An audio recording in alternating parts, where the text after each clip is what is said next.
So, ang inaisip po namin, baka yung paninilaw na is hepa o kaya leukemia. Ngayon, pinacheck po namin sa doktor. Ang nangyari po kasi, hindi po makuha lahat ng findings ng lahat ng paninilaw. Lahat. Ginawa na po namin lahat ng test, hindi pa rin masuri. Pero ang ginawa po namin, dahil hindi po namin masuri, ginawa na po namin is magpatawas. So, yung nakita po sa tawas po sa kanya, ay may nakita pong findings na... Sa medical field kayo? Opo. Pero yung sa tawas po nung lumabas sa kanya is meron po nagbabantay po sa sakit. Kaya kung bakit hindi po mahanap yung findings sa kanya.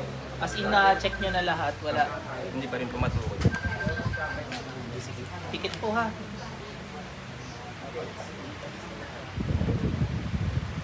May kulang sir eh. Hindi nyo mga makikita. Pag nagamot ko, check nyo ulit lahat ng tinest nyo. Yung mga possible na yung kung saan leading yung sakit niya na. Ganyan, unahin nyo yun. Alisin mo muna yung ulam. Pasok. Bilis, gamitin mo to. Bilis, alisin mo lahat yan. May ang kukulam na yan. Hindi mo lang siya nakita ng ganyan. Ngayon lang ano. Tanggalin mo lahat yan, bilis. Gamitin mo to. Ngayon nyo lang dinala sa mga gamot.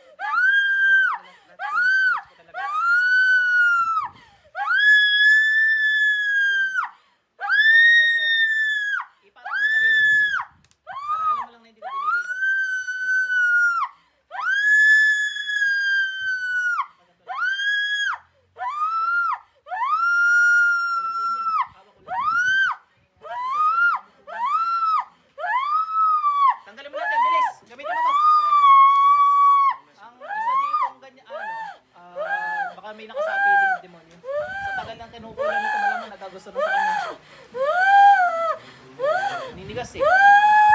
Ganyan pag may jablo, hindi pinaminsan, hindi pinapakilos.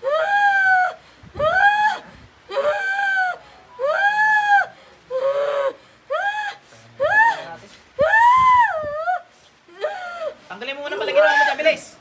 Lahat yan! Gamitin mo to! Gamitin mo yung talong kamay niyan!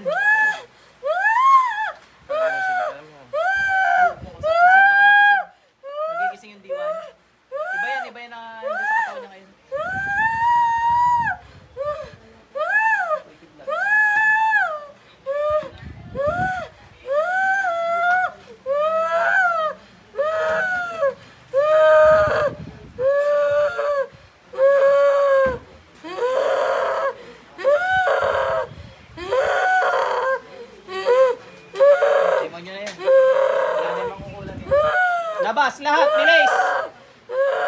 Bilis! Hindi nyo pag-aari yan. Sa ngalan ng Panginoong Yahweh, Panginoong Isus, sa kapangyarihan ng Espiritu Santo, labas! Magsusukayin sara, normal po yun.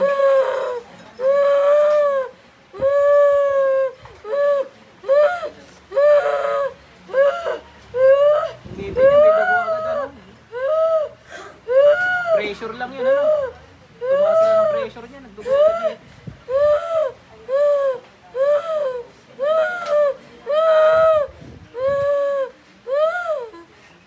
Apoy. Kidnap.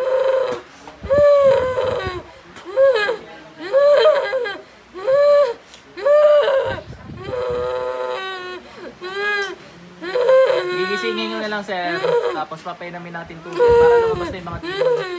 Kasi nahihirapan yung katawan. Balik! Ma'am, gising. Ma'am, inom ka tubig, ma'am.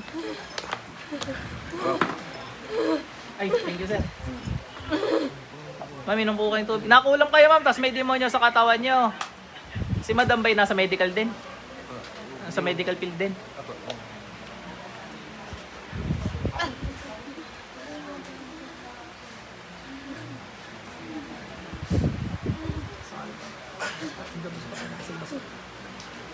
Ma'am, inom ka pa. Sige. Lalakas ang katawan ni Madam, pero expect nyo, baka makadalawang session tayo. Ano? Hindi ko, ayaw ko persahin kasi mahina yung katawan niya, payat. Pero yan ay unti-unting babalik na sa dati. Inom ka pa, Madam. Tinanggal ko na kulang mo, Mama. Yung jablo na lang yung ating papalabasin ngayon. Napapanaginipan mo ba yung mga yan nakaitim, ate? Hindi, basta ginugol, ano lang, nagkakasakit ka lang, hindi ba ipaliwanag ng doktor? Kahit lahat na ng test nagawa, ano?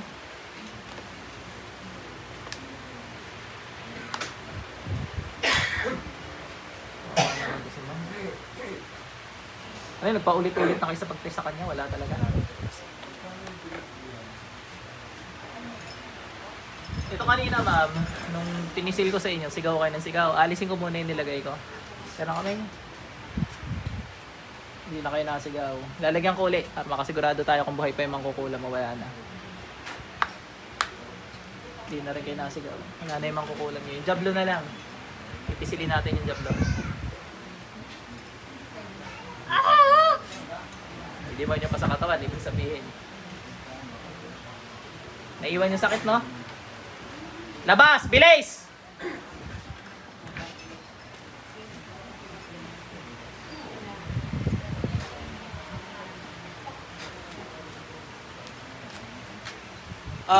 Isang nga pala niyan is dapat kayo mismo nalapit din sa Panginoon. Idasal nyo ngayon. Panginoong Jesus na tinatapoy nyo lahat ng jablo, tapos iligtas kayo laban sa mga ganyan. Kahit sa isip lang. Tapos, yan, lalabas yung mga jablong yan pag dinasal nyo na. Sige, ngayon na. Kausapin mo ang Diyos. Mag-pray. Kahit sa isip lang. Ganyan. Para maligtas ka. Hindi lang nila makuha na sir eh, pero gusto nilang kunin eh.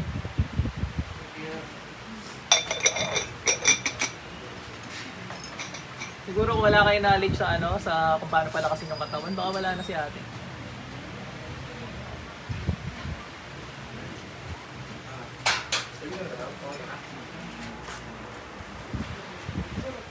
Asawa niyo po? Asawa niyo? Girlfriend. Ano to sir? Inggit. Dahil gagaling naman to. Gagaling na to. Mawala na yung kulam niya. Ang importante, malakas yung katawan nyo. Ma'am, papalakasin nyo ulit katawan nyo. Ano po? Kain ng mga masustansyang pagkain. Babalikin sa dati ang katawan nyo. Niwala kayo. Basta ano, mag-pray lagi. Ano, huwag yung kakaligtaan hindi magdasal. At yun ang panlaban natin dyan. Okay ka na. Dito ka muna pala.